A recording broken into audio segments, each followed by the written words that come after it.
Vaheguru Ji Ka Khalsa, Vaheguru Ji Ki Fateh. Today we have actually a great privilege to be here at Merton Park in Wimbledon to do an interview with Sardar Inderjit Singh. Most of you will know that they are the first Sikh Lord in the House of Lords, and they have numerous titles which I won't go through, but I wanted to discuss the most recent issues that have occurred and that they have written about. So let's see if they can shed some light on some of the questions that I have and some of their views that the Sikh channel viewers can share. So first of all, let me introduce Lord Inderjit Singh.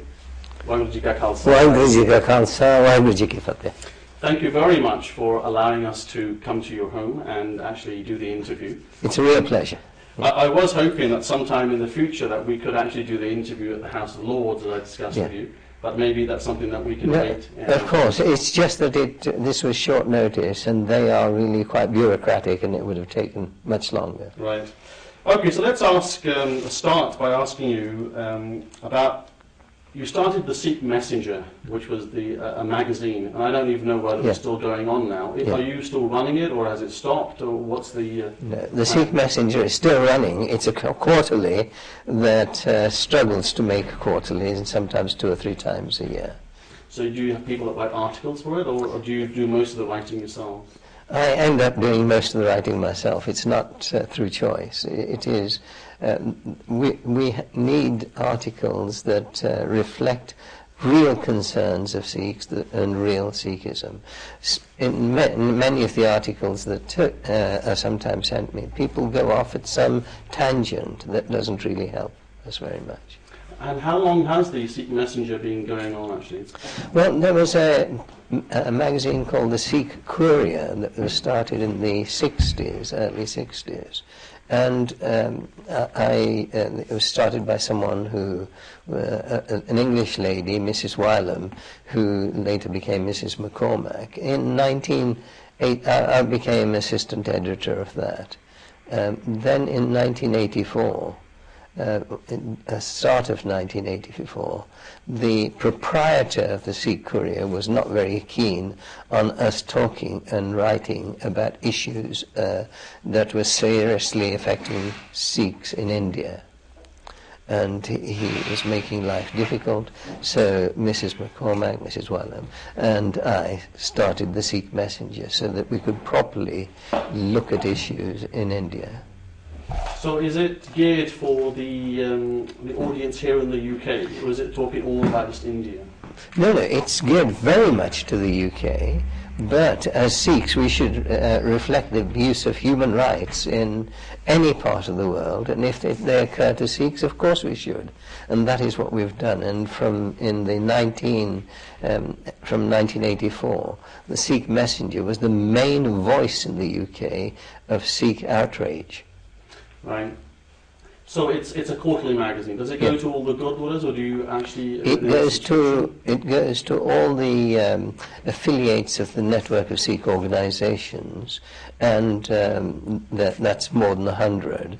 And it goes to others. We also donate so many to different Gurdwaras, as much as we can physically get about and do it. But it's not a money-making venture at all. It's a loss venture. Well, that brings me nicely onto the network of Sikh organizations. Yeah. Now that website, and I looked at it only yesterday, seems really old. The material on there isn't updated. This is what I feel, and I want to be frank with you about it. Yes, and let me frankly reply. It is really old. It is not updated. It doesn't even mention Lord Inderjit Singh. I haven't even been made a lord according to that. It is, but why is that so? It is because originally when the website was set up, I got people who are non-Sikhs to set it up. Since then, of course, everything gets dated and needs regular updating and so on. And what happens? So many Sikhs have promised, no problem, we'll sort this out. And this has gone on for the last 2 years. People just waste time, months, and nothing comes of it. So now, before Christmas, I'm getting people, more professional people, to put it right.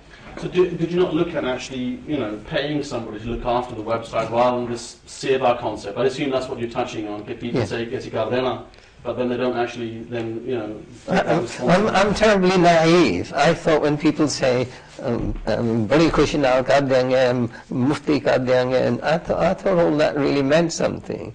I'm a slow learner, and it doesn't mean anything. Seva in the Sikh community is more wordy. We talk about seva, we do it in the langar, but outside, especially in things like this, seva is almost entirely absent. It's more.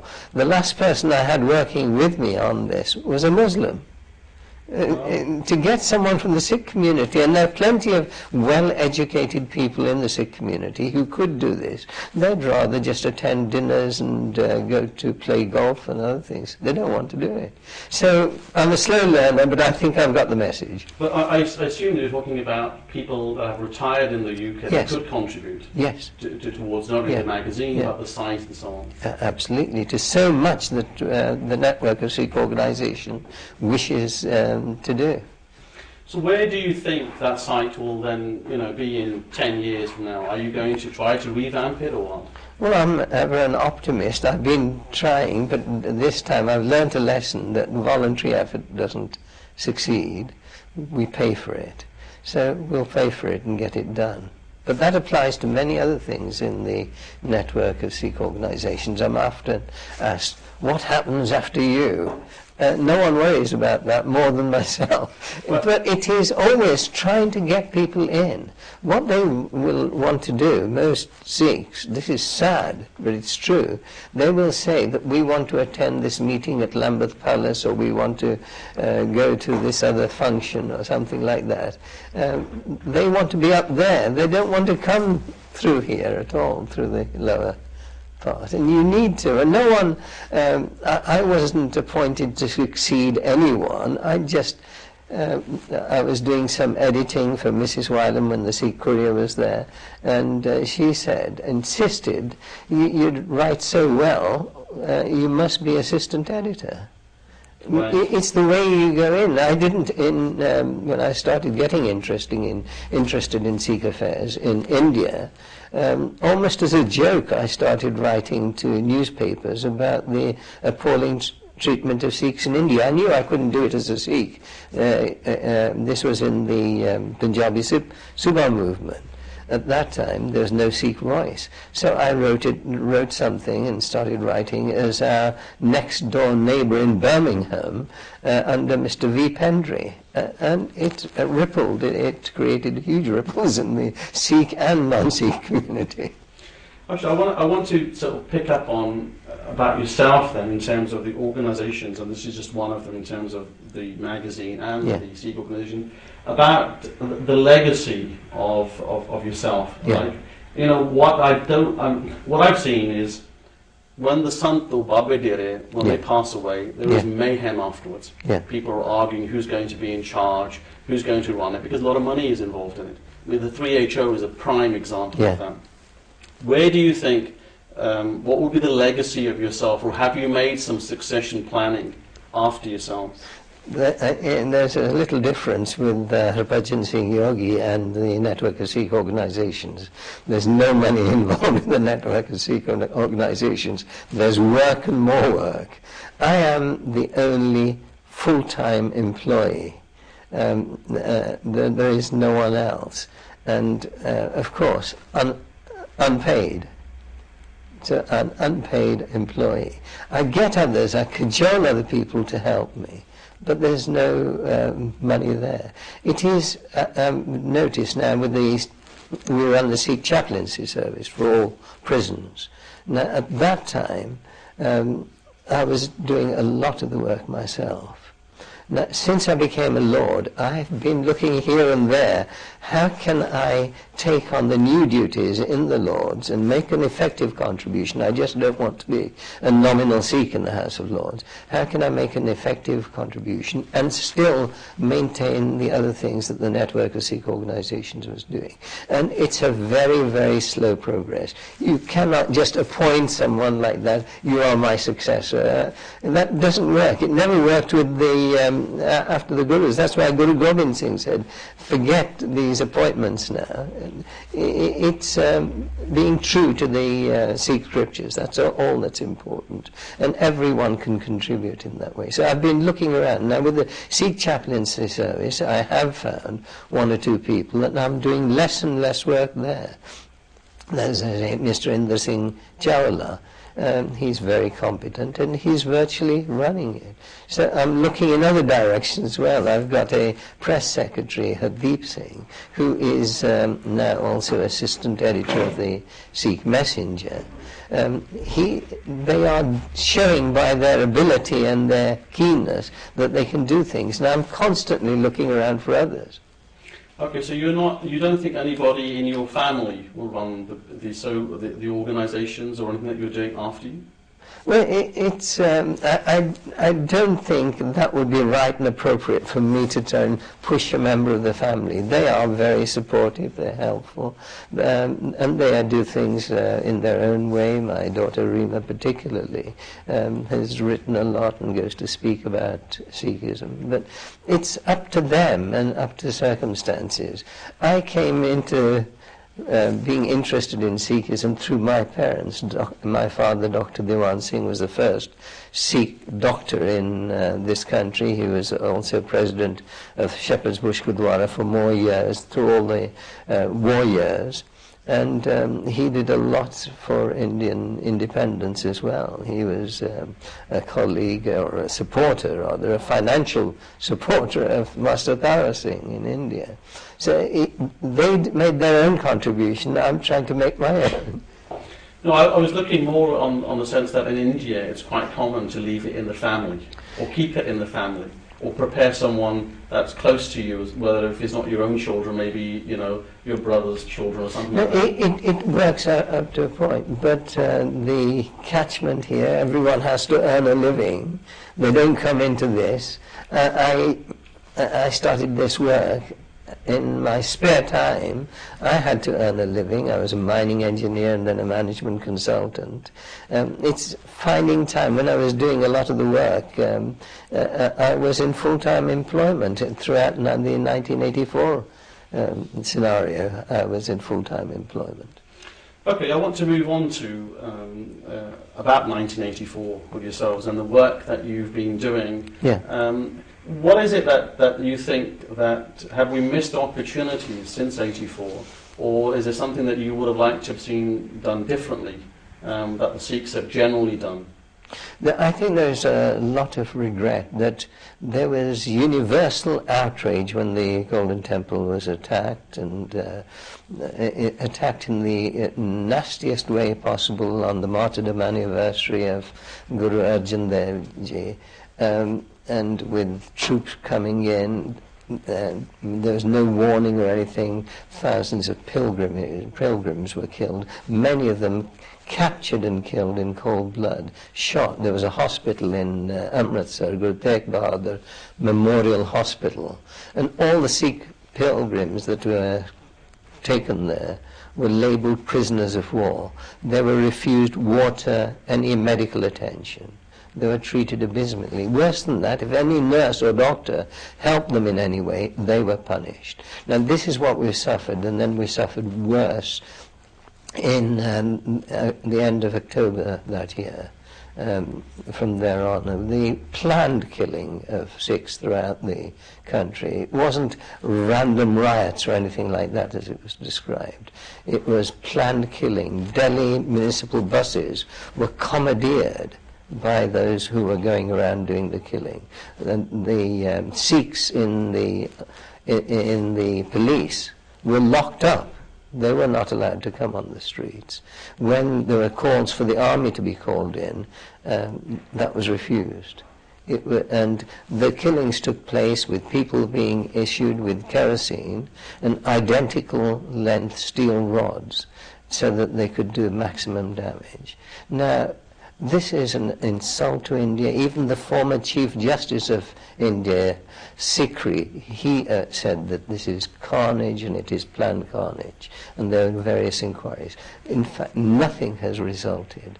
Those wounds can't heal until there is some real admittance on the part of the Indian government that what happened then was totally unacceptable. It was Indira Gandhi playing to Hindu extremists so she could win an election at the end of the year.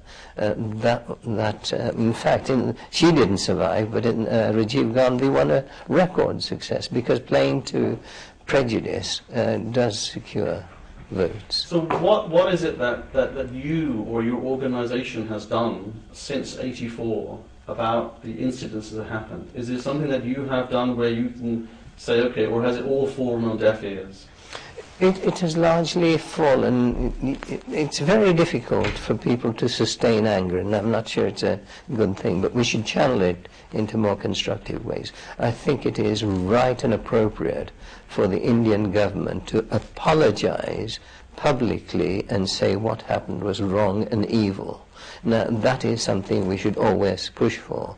And there's been a suggestion of a memorial in Delhi to commemorate that event and to remind others where this sort of behavior can lead, this carnage can lead.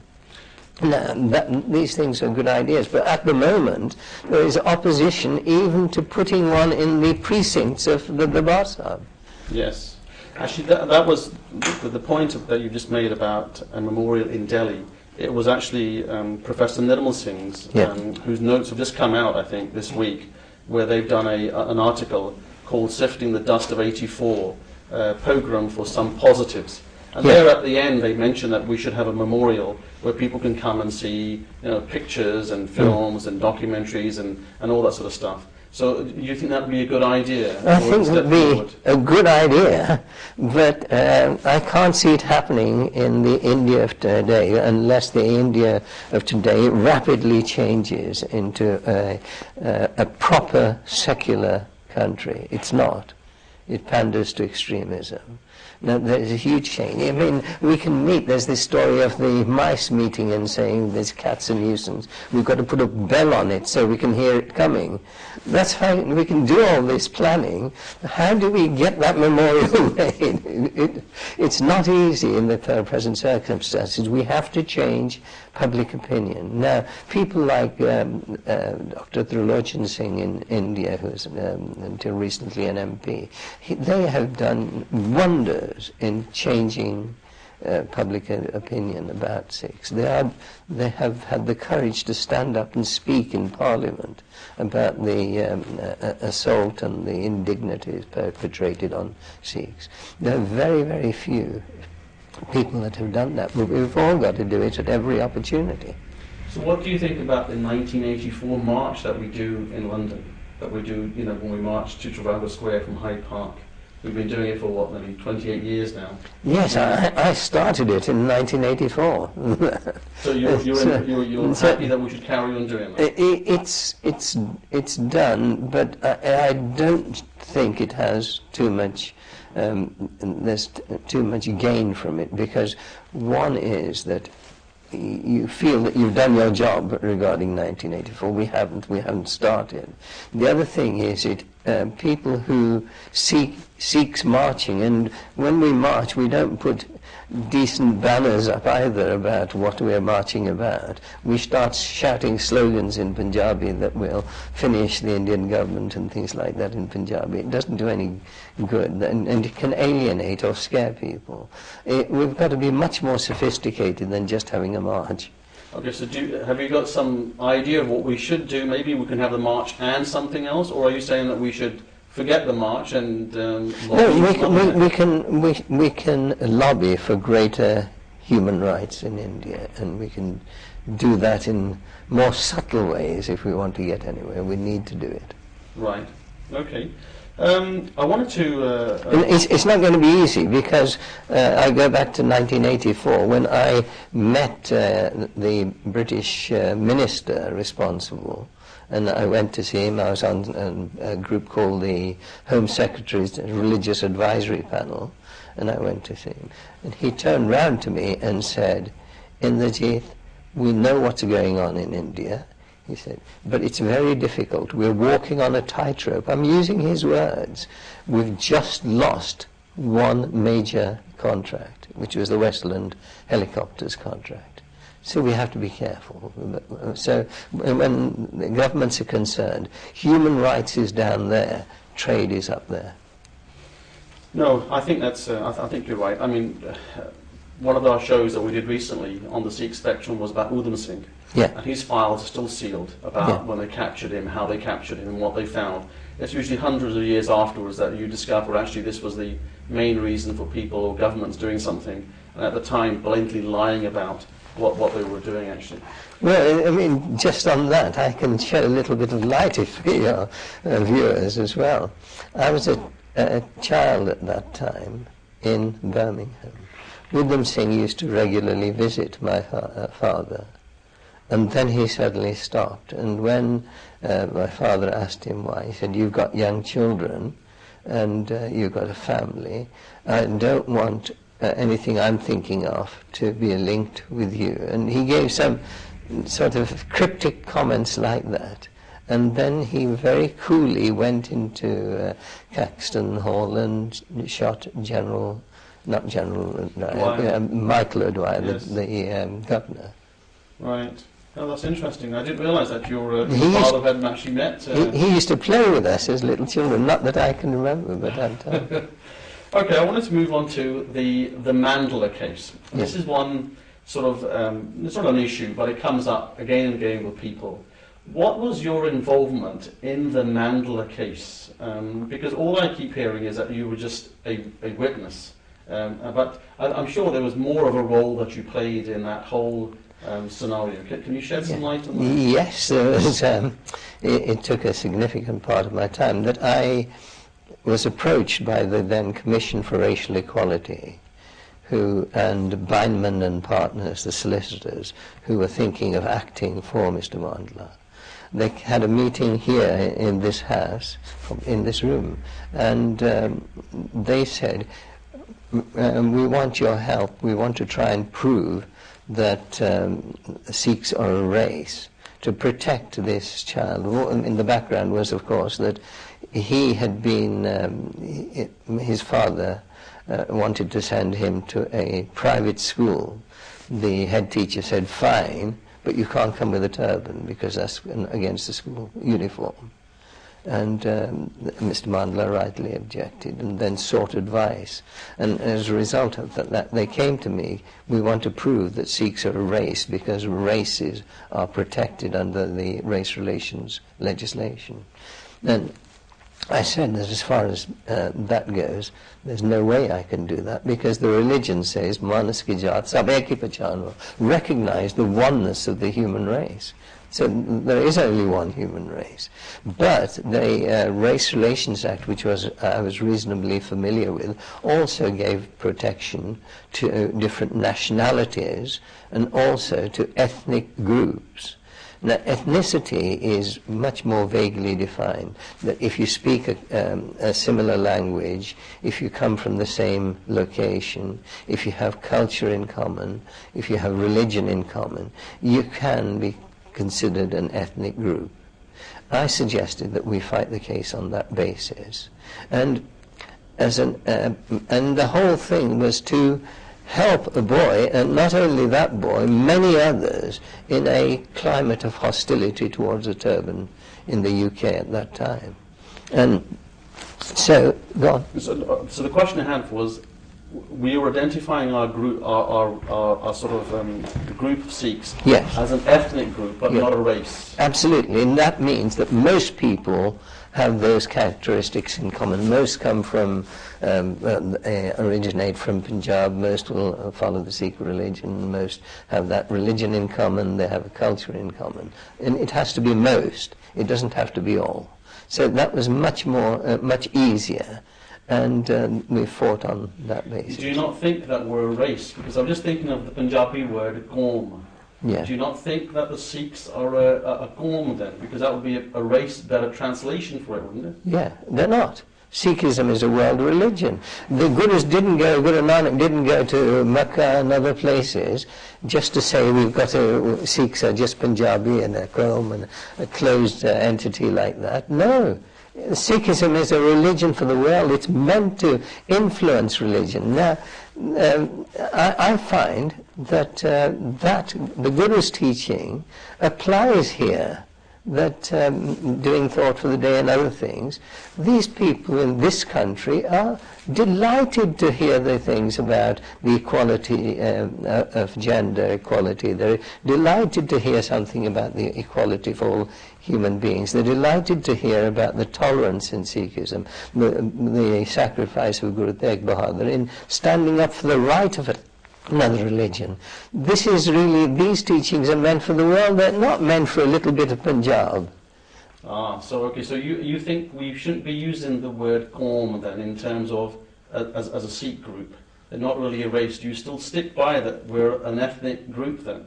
The ethnic group was a means to an end. It means nothing at all. In fact, if the same case was fought in this country now, there'd be there'd be real difficulties in proving it, because most Sikhs in this country now don't come from Punjab. Most are born here. So things have changed. But it was a necessary expedient at that time.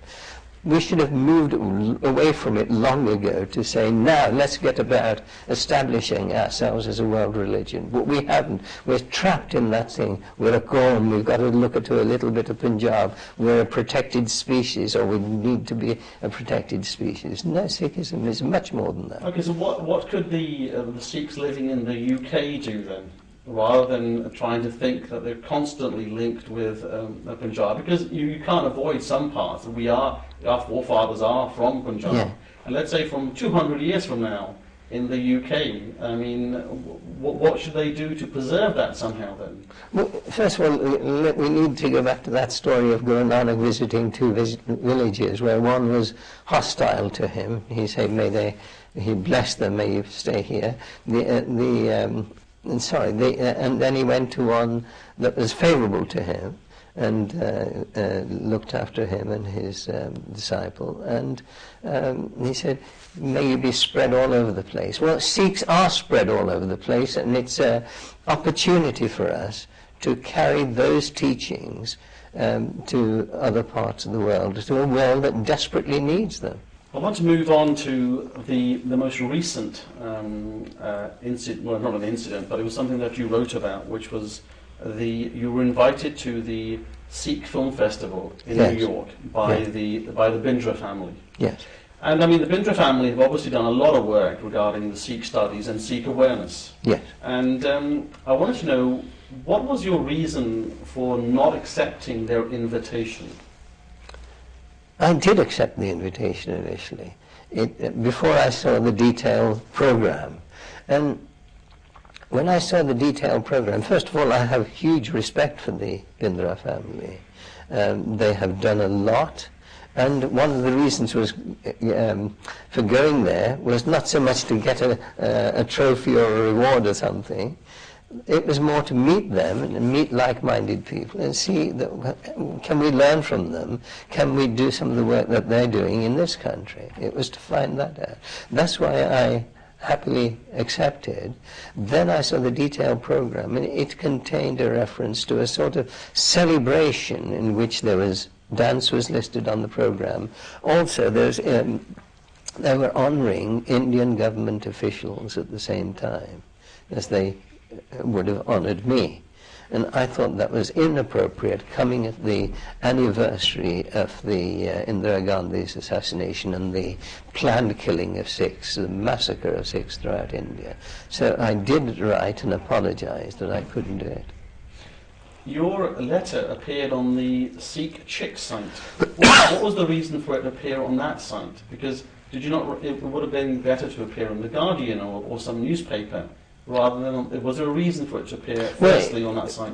It was not relevant to news in this country. It was relevant to the Indian scene or the Sikh scene.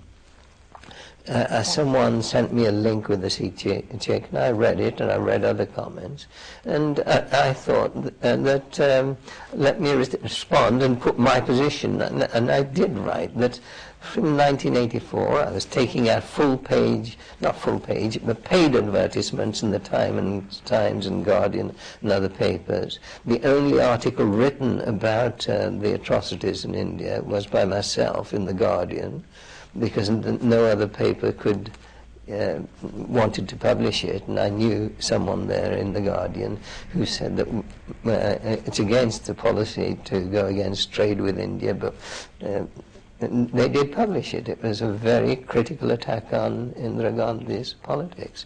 Then I ran around organising meetings to protest, the first marches against in Hyde Park and at the near St. Paul's. They were organised by me, and we did a lot of work to try and raise consciousness about what was going on. Now, having done all that, for me to turn around and say, oh, well, I'm happy in the company of these guys, was wrong to me. And I think it would have been wrong, and it really would have hurt the network of Sikh organizations as well. And people would have immediately started saying, oh, this is Inderjit Singh, he was one thing at one time, now he's a lord, he just wants to get awards and hobnob with these characters. Nothing could be further from the truth. I haven't gone to a High Commission function in this country since 1984, although I've been invited to so many. But then I did write as well, saying that, making my reasons clear, which didn't appear in Sikh Check because, what's his name, Sher Singh said he wanted to put a closure to the whole thing because there's some very nasty comments being made against the Bindra family which were untrue. I put the record straight by saying what they had done and that benefited the Sikh community hugely. This was an error of judgment, probably inadvertent, the timing, and they shouldn't be pilloried in this way. I did say all that. Right, so you didn't get an official response or anything back from the Sikh festival people, did you? There's been correspondence, yes. Right, yes. Okay. Yeah. I mean, I think you got a lot of praise from the majority of the Sikhs, but there were some comments that were made that some people felt that to boycott it was an easy option. Yeah. And then maybe it would have been better to actually have gone there, where all the media would have been there. Yeah, that's right, yes. So what do you feel about that comment? Well, before I wrote to say I wasn't coming, I thought of that. While I'm there, let me, because I've done it on other occasions, embarrassed people by saying what I want to say. Right. And there's an opportunity here. I also thought, though, that these people are asking me to come, they're paying for me to come, and they have done good work. I would not only be embarrassing those few Indian government officials, I would be embarrassing the hosts, and that wouldn't be right either. And I did write that, I thought about that, and the point you're making about working with people rather than sulking all the time might be a better option. I wrote that and discussed it. I said, my heart now keeps telling me have nothing to do with the Indian government receptions and High Commission receptions.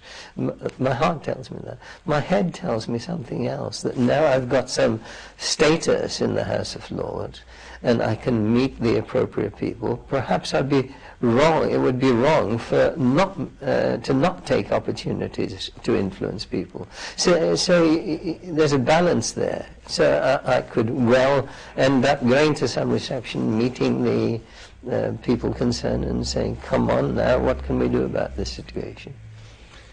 Okay, that's interesting. I'd see now that you've explained it, I don't think most people actually knew about that. Yeah. They'd just seen one-sided and jumped Yes. on the bandwagon about, Yeah. oh, it's great, and started Yes. slagging off. Well, I did write also in the letter, which wasn't published on Sikh Check, that I was appalled by some of the derogatory comments being made about the organisers of the film festival, that there was really quite rude, nasty comments, and of course the accusation, which is made frequently in our community, is that if you don't like someone, you call them an Indian government agent. And that was there.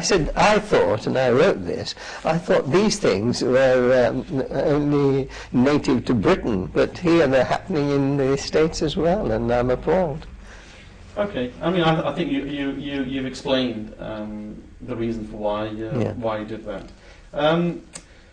Let's move on to some of the other things that you do in terms of the civic occasions that you've attended. Yes. When you attend these occasions, and the Remembrance Day is one of them that I want to Yes. just touch with you. Yes. I mean, do you represent the Sikh community when you attend a function like that, or do you just represent Inderjit Singh? No, I represent, it's not formal, but the Sikh community. I'm there because they think, the organisers feel that I represent. Okay, so what about, or for example, when I was reading some of the stuff that you've done... I'm a representative of the Sikh community. No, that's fine. I mean, because the reason I asked you that is because obviously there is the idea about the old boys network. It happens in, whether you're in England or anywhere, that you know people, that's why you get invited to things, and other people are someone's left behind. Do you think there's any truth in that, where you are invited, rather than involving other people of the Sikh community that could do or help you, but you just sort of take it on yourselves and move forward? It doesn't work like that. I by nature, I rarely volunteer for anything. I'm a lazy bones. I don't like volunteering, but if I see that no one else is doing something and it needs to be done, then reluctantly I have a go at it. It's not me pushing myself in any way. Okay, well, I want to ask you the links between yourselves and the BBC then. Yeah. Because to me, my impression always is that when the BBC wants to do any programme about Sikhs, that your name appears at the top.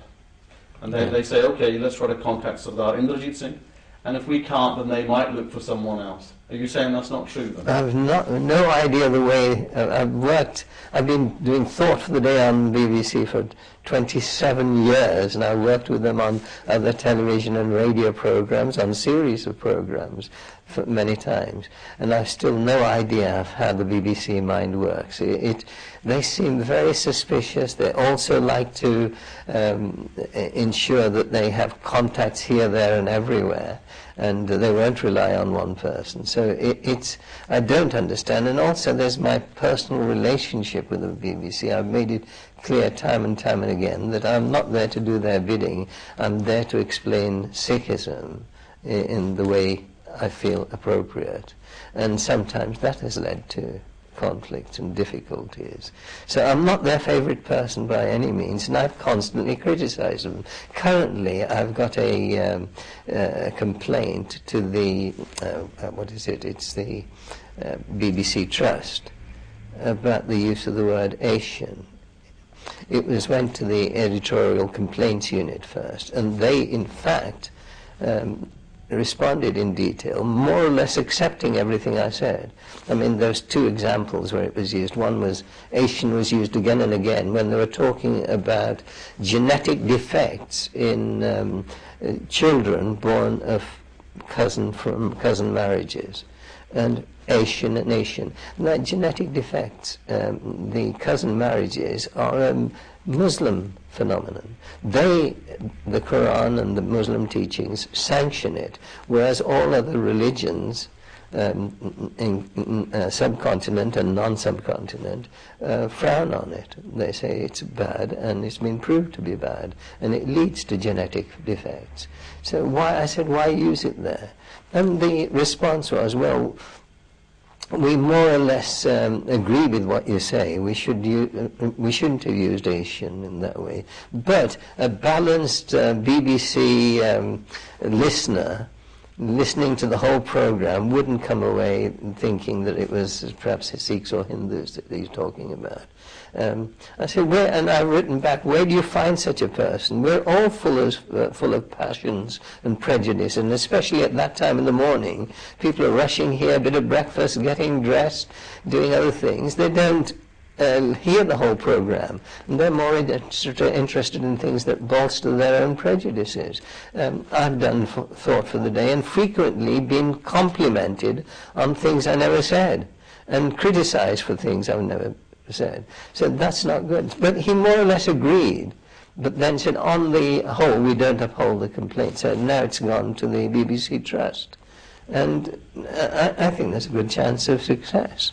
Okay, so the word Asian, I mean, you took that cause up to say that we need to make sure that people are using the correct words. Yeah. How come no organisation that is in the UK from the Sikhs, whether they're the large Gurdwaras, why don't they take that role? Well, I wish they would. Some individuals are doing a lot.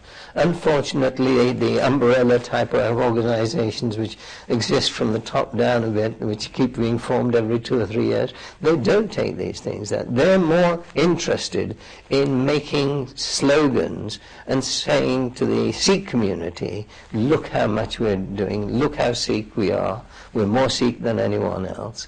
That is the beginning and end, and it's frustrating to see, because I'd love others to do similar things. If, as a community, if we want to move forward, it's not just the network of Sikh organizations or Inderjit Singh, it is the whole community that must push in the direction that our gurus taught us to push. Okay, I want to just quickly touch on one point about the poppy. And I mentioned to you that there was a young boy from Derby that had made the Kanda poppy. Yeah. And you will be invited, for example, on next week. Will I? I hope so. I mean, they usually invite people to the Albert Hall, and they've actually invited that particular boy to come. And I don't know how you get. No, where? At is it on the 11th? Yeah, I'll be at the Cenotaph. Yes. So I was asking, how can the Sikhs aren't aware about the Kanda poppy? Do you think that is something that we should encourage or what? I showed you the example of what it looked like. Yeah, I think we should encourage every mention. That boy and went into this place and saw symbols of every other religion except Sikhism. No, right. That is something that I've been doing and finding. I'm delighted that others are doing it as well, because you go through life. I looked at a book that my granddaughter was looking at on history, my grandson on the Second World War, and they showed that this was a textbook, the contribution from Australians, Canadians, and New Zealanders, the whole Commonwealth, and there's no mention of the Indian subcontinent, and I had to keep pushing and pushing to get that book withdrawn. Well, I think that we've come to the end of our interview. I want to thank you very much, and I think it's been quite a frank interview and about your opinions. I'm sure that on the Sikh channel we will look closely. I have been championing what you've just said about that we should do programs more in English. So let's hope that the Sikh channel takes some of your comments. But it was a very interesting interview. And I just want to thank you very much. No, it's been a pleasure talking to you, and sorry if I've said anything that gives offence, but I think there's so much to do and there's so many opportunities for our community to project itself, and we're missing out on so many of them. Okay, thank you very much. Waheguru Ji Ka Khalsa, Waheguru Ji Ka Khalsa, Waheguru Ji Ki Fateh. Keen on us talking and writing about issues that were seriously affecting Sikhs in India, and he was making life difficult. So Mrs. McCormack, Mrs. Wallam, and I started the Sikh Messenger so that we could properly look at issues in India. So is it geared for the audience here in the UK, or is it talking all about just India? No, it's geared very much to the UK. But as Sikhs, we should reflect the abuse of human rights in any part of the world, and if they occur to Sikhs, of course we should. And that is what we've done. And from 1984, the Sikh Messenger was the main voice in the UK of Sikh outrage. Right. So it's a quarterly magazine. Does it go to all the Gurdwaras, or do you actually? It goes to all the affiliates of the network of Sikh organisations, and that's more than 100. And it goes to others. We also donate so many to different Gurdwaras, as much as we can physically get about and do it. But it's not a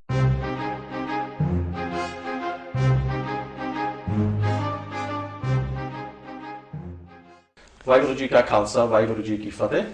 Today we have actually a great privilege to be here at Merton Park in Wimbledon to do an interview with Sardar Inderjit Singh.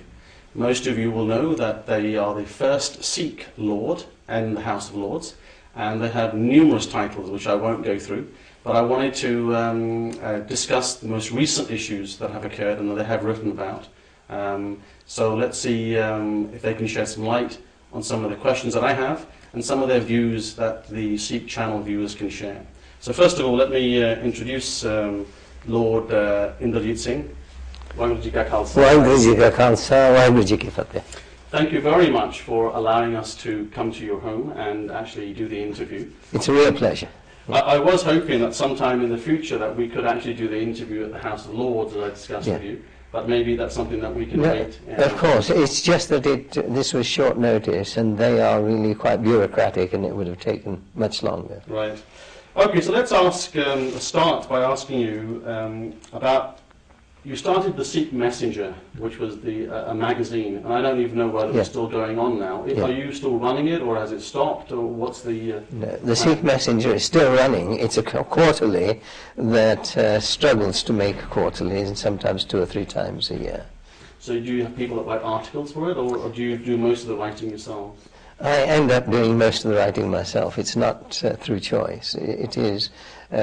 we need articles that reflect real concerns of Sikhs and real Sikhism. In many of the articles that are sometimes sent me, people go off at some tangent that doesn't really help us very much. And how long has the Sikh Messenger been going on, actually? Well, there was a magazine called the Sikh Courier that was started in the 60s, early 60s. And it was started by someone who, an English lady, Mrs. Wylam, who later became Mrs. McCormack. In 1980, I became assistant editor of that.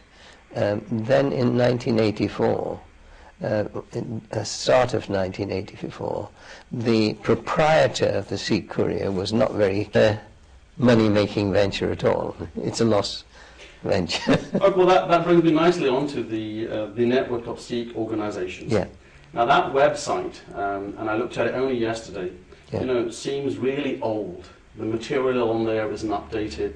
This is what I feel, and I want to be frank with you about it. Yes, and let me frankly reply. It is really old. It is not updated. It doesn't even mention Lord Inderjit Singh. I haven't even been made a lord according to that. It is, but why is that so? It is because originally when the website was set up, I got people who are non-Sikhs to set it up. Since then, of course, everything gets dated and needs regular updating and so on. And what happens? So many Sikhs have promised, no problem, we'll sort this out. And this has gone on for the last 2 years. People just waste time, months, and nothing comes of it. So now, before Christmas, I'm getting people, more professional people, to put it right.